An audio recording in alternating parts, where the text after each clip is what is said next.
Hey everyone, welcome back to Financial Futures. Hope you're all having a fantastic day so far. Today, we have some important updates and stories to discuss regarding Social Security benefits. From disappointing cost of living adjustments to an outdated rule that caused one woman to lose her benefits and owe a hefty bill, we've got a lot to cover. But before we dive into today's main content, if you wouldn't mind helping out real quickly by giving this video a like, it truly helps with the good old YouTube algorithm. And if you haven't already, consider subscribing to the channel for more updates and information on financial topics. Alright, diving right into our first story of today's video. One woman who was previously receiving Social Security benefits, specifically SSI, experienced a shocking turn of events.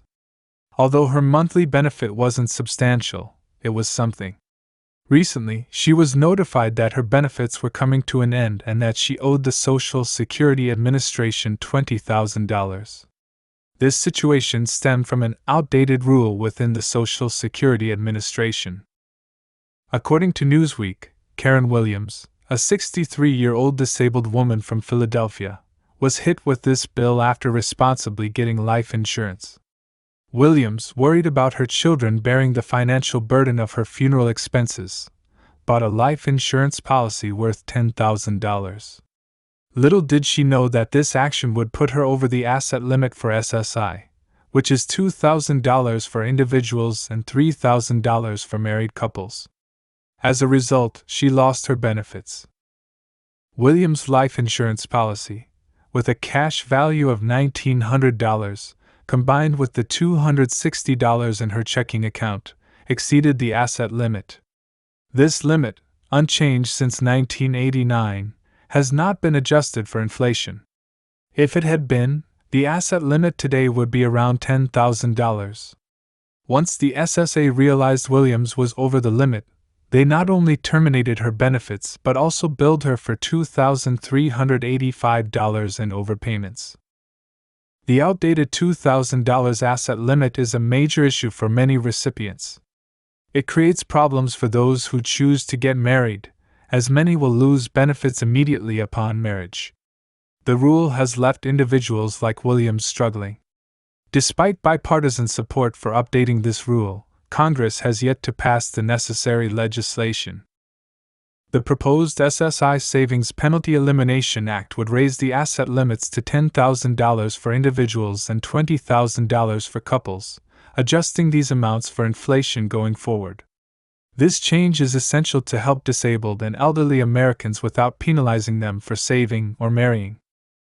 Moving on to our next story, many Social Security beneficiaries found the most recent cost of living adjustment to be underwhelming. For 2024, the adjustment was determined to be 3.2%, significantly lower than the nearly 9% increase from last year. According to a Newsweek article, this year's increase did not meet the needs of retirees, with 36% saying it was completely insufficient and another 27% saying it was somewhat insufficient. As a result, over half of those dissatisfied with the increase are considering returning to work to supplement their income.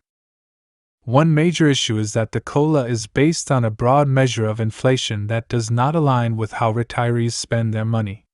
For example, Medicare premiums increased by nearly 6%, eating up much of the COLA for many seniors.